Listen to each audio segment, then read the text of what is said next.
Shri Shri Anandamayi Mat Ki Jai. Bhavatap Pranashinyai Anand Ghanamurtaye Jnana Bhakti Pradainyai Matastubhyam Namo Namaha. Matastubhyam Namo Namaha.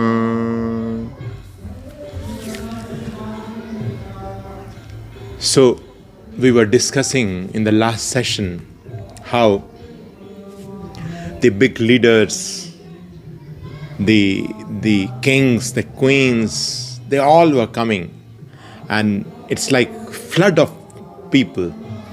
And Ma was always like in that state of calm. And once somebody asked Ma, that Ma, how you feel when so many new people come to you? So she said, there is no new for me. So she's always one with all. There is no one in this universe which is new. Always one with all. So we have seen like how she was connecting with this very rich people like the kings and the queens. How she was same to the beggars. There was no difference for her. So once it happened like two boys, they were very poor and they were somewhere walking on the street. And Ma was there in Varanasi those days, and she saw them and they were smoking. So she walked toward them and she said, give me alms.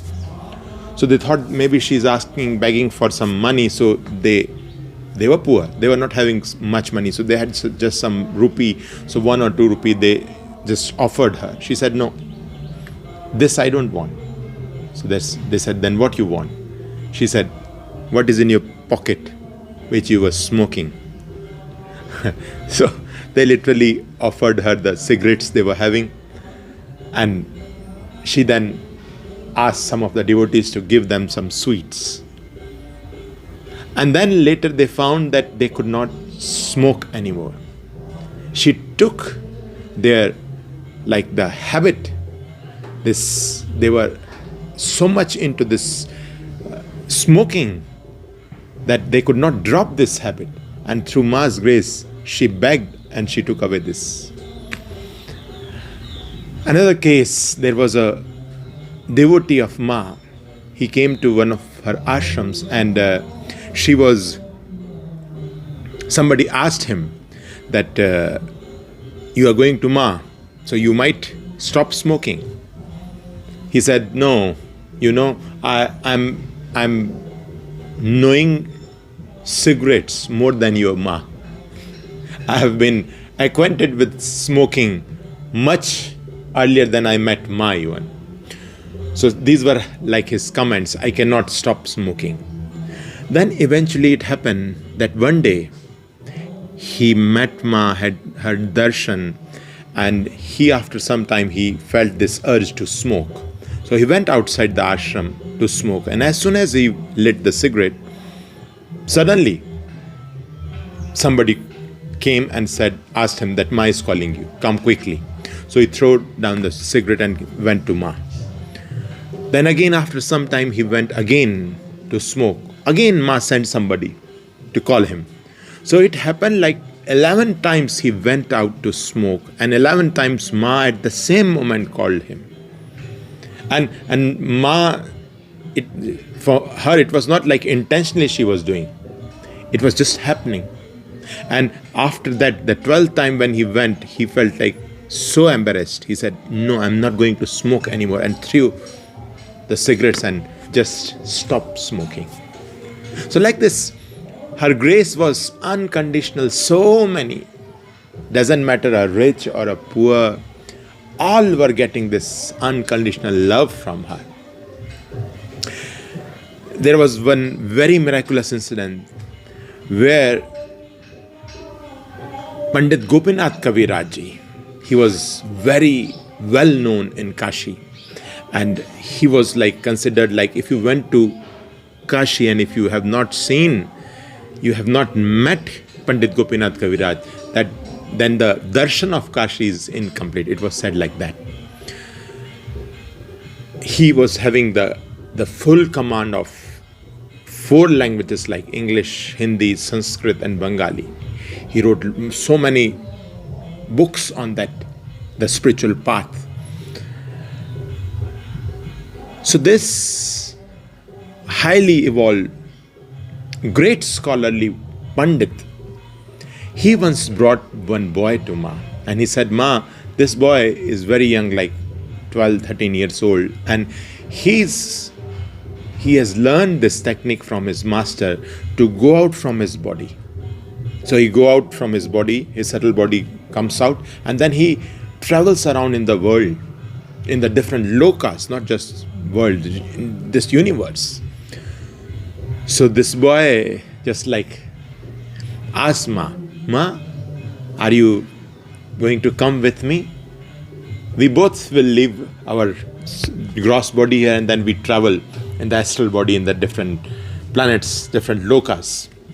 So Ma said, very like joyfully she said, there is no need for this body to drop this gross body.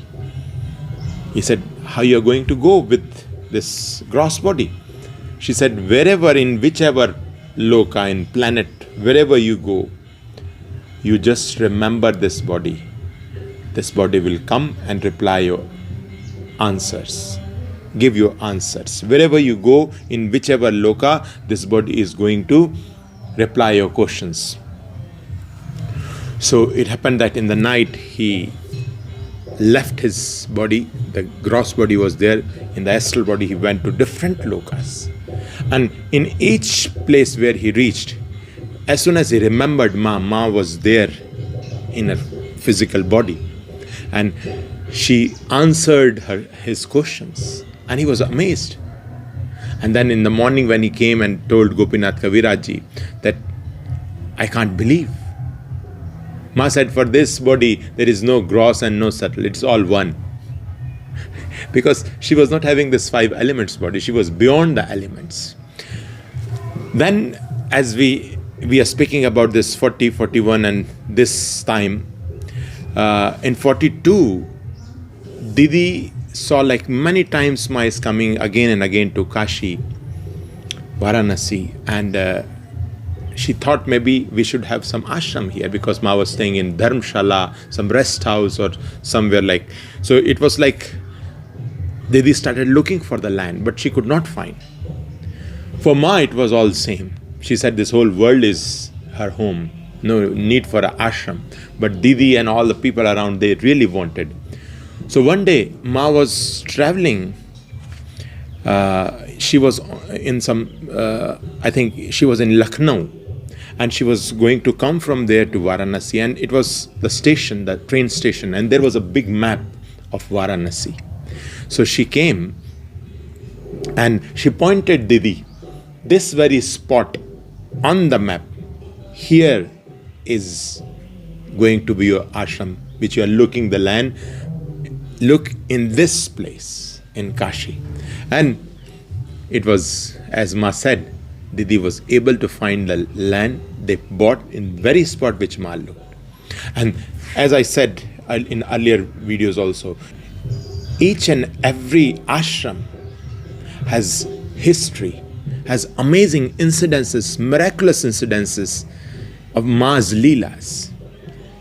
Here in the Varanasi ashram, when the land was bought, the most amazing, incredible yajna she did was the Savitri Mahayagya. The saints, the contemporary saints during that time, the saints said, never in the past such yajna has happened, and never it is going to happen in the future. This is unique in itself. Na bhuto na bhavishyati. That was the yajna, that was their comment. So, the fire with which this yajna was done, as we have discussed in the earlier videos, it was the fire which Ma had a divine khayal, the divine thought. In 1926, the fire was lit during the Kali Puja, and that fire was preserved. That was Ma's khayal, that this fire should be kept intact. And when this body has a khayal to do this Mahayagya from it. She said this in 1926. And then they were keeping that fire. They were protecting that fire. Then even the wood, there is a beautiful incident about that also. It was in Vindhyachal ashram. Whenever she used to go there was a beautiful mango tree, huge mango tree. And it happened whenever she was sitting under the tree, it was so calm and quiet, and people, the devotees around her, they would say, Ma, this tree might be some saint standing. So Ma used to say, we don't know who is standing in this form. And then sometime somebody offered her some fruits, the mangoes from that tree. As soon as she had the mangoes, she looked at the tree in such mercy, such compassion. And after a few days, that tree died. So, and from the center, the center of the tree became completely hollow. So Ma said, like when the saints, when they leave the body, they leave through the central channel, through the Brahman, the top. So it becomes empty. So she said, he might be some saint who left his body, and it's from the center. So she gave the direction that preserve the wood of this tree. This body is going to do some yajna from this tree, the wood of this tree. So the fire was kept, the wood was kept. Then we see the ashram in Varanasi, the priest requested, where should we do this yajna? So Ma simply walked at a place. She pointed that this is the place where yajna should be done. When the vastu, those who were knowing the vastu, the spiritual engineering, we say, the holistic engineering, they measure the place and find the center, the prana, the energy center of the place, and they found it was that very spot which Ma chose for the yajna. Then what happened when they were going to begin the yajna? Didi and all the devotees were sitting, they were discussing how many oblations, how many ahutis, offerings we should do. So some were saying lakh, 10 lakh, something like this was going. Didi said 1 crore. Ma immediately said yes. She was so joyful. So when she spoke 1 crore, so it's final then. So Ma was not herself saying, she spoke through Didi's mouth. So, and then she started saying, now here, we have to follow the scriptures. So first condition she said, we should, the seeds and all these offerings which we are going to offer, they should be clean, they should be washed and dried on that roof. And if any crow or any bird have from it, then you have to wash again. It should be pure. Purity should be considered first. Then she said, those who are going to do the oblations, the ahutis, as many numbers they are going to do the ahutis, that many times they should chant first before starting the fire ceremony. Then she said, the ghee should be put in a pot and there should be continuous flow of ghee into the fire. That was her condition. And it should be the pure ghee from the cows only. Then those who are doing the yajna, they are not supposed to take any medicine, because the medicines are also considered like it creates impurity in the body. So these were all the conditions. The yajna lasted for 3 years. And it was on such a massive scale. Gurupriya Didi was constantly arranging the ghee, the wood. You can imagine how much wood was needed, how much ghee was needed, how much supply of the seeds and everything was needed for 3 years. Then we see, I forgot one thing here. When they were supposed to start the fire ceremony, that very morning, the priest said that they need there is a special way how they lit the fire. He said, Ma, we are not going to use the fire from the Dhaka, the Kali fire, which Ma has, the Khayal, from 1926 she has kept. Priest simply said, in the scriptures it is said always, they like kind of a rubbing, they do friction, through friction of the two sticks, and there is grass kept, and through that the fire is lit. So she said, okay Baba, this body was having this khayal. Maybe you can use both fire, that which we have kept from 20 years and this also. But the priest said no. So that wood to lit the fire was brought from the market, and it was kind of little moist.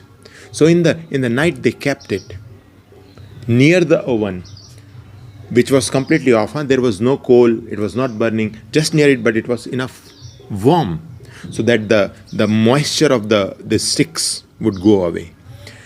So they kept the sticks next to that oven, but somehow in the night, nobody knows, the wood, these two sticks which were brought for igniting the fire, burned. So in the early morning, when the Havan Yagya was supposed to start, this priest came to Ma and requested, Ma, those sticks which we brought for the lighting of the fire are burned. Now what should we do? So Ma said, this body's khayal was light. Use the fire which we have kept from 20 years. So finally that fire was brought, and with that the yagya started. And then like the ceremony was going, and then at some point Ma said, as we had said the sankalpa, the reason why we are doing this ceremony is for the good of all, the animals, the birds, the humans. And it was a very tough time during that. It was 1947 January when it started, and India got freedom in August, so it was very much tense time for India. Throughout the world there were such incidences happening, so that was needed special prayers, and this fire which was supposed to transform, that was needed. So Ma had this divine khayal, and through that it was happening. So, but what I was saying, the animals like monkeys were chased away when they were drying the seeds, the crows were chased away, the birds. So one day she said, as we are doing for the peace of whole universe, so why we should also invite the monkeys. So 10 monkeys, it is said that she put 10 plates with all the food items, with the asana, with the proper seat. And from somewhere 10 monkeys came, and they sat on those 10 asanas, had the food. It's not just like monkeys, how they will eat, you can imagine. Like human, they ate properly, and then they left. Who knows who were they? Then similarly for the crows also she did. For the birds also she did. So all were fed. And then finally when the time was there for the final oblations, the Purnahuti we say. In the Purnahuti, there were like big flags put on the top of this fire. Like Ma asked Didi to have this spray gun, like in the holy festival we play with this toy. So we fill the water, and then with the pressure it goes around. So somebody has gifted her this when like 4-5 years back, and she asked Gurpriya Didi to keep it with her. So for so many years she was always having in her bags, so that whenever Ma will ask, she has to be ready. So when at that moment Ma asked, she ran and she brought that to Ma. And Ma asked also for a bucket of water, Ganga water. So when the final oblations were given, and the fire really went high, and one of the flags really caught the fire. So it could be a very dangerous, because it would have damaged the whole yajna place. Ma simply took the water in that spray gun, and then she started spraying to all these flags, and everything was saved. So the priest came to Ma and he said, we are very thankful, grateful, because in the scriptures they say that you have to keep such thing to prevent the fire when it gets caught the fire. So Ma, by her inner khayal, already made this arrangement. Then when like the very, very last moment came and all were sitting, she has requested everyone to do certain number of chanting and write the numbers on paper, and with one almond in it, offer in the final last moment. So everyone was having this, but Didi, Gurupriya Didi, she was so busy, she could not do that. She had no count of how much japa, and she just was sitting and having tears in her eyes. She said, Ma, oh Agni Dev, I'm yours.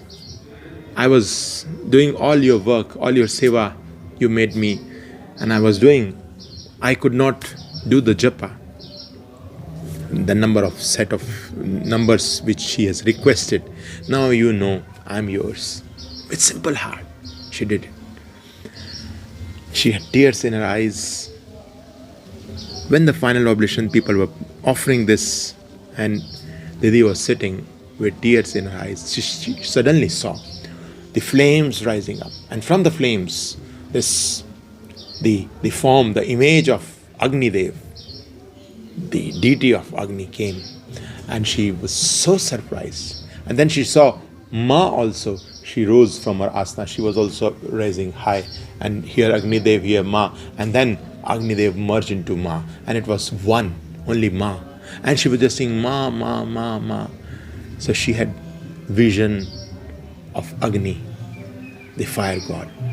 So the what effort, the purushartha, the incredible effort she put, 3 years constantly running here and there, whatever was needed, and Ma literally made her like instrument, and she was doing all this with complete, she forgot herself, only Ma. And then we see how she got darshan, this divine vision of Agni Dev. So it's Ma's words, just be like a child and do not care of what's going to happen and what not happen. Just jump on mother's lap and she's going to take care of everything. This is what happened. Literally, Didi just followed what Ma's wishes, and she just became her pure instrument. And through that, she had a vision, divine vision of Agni Dev. Jai Ma.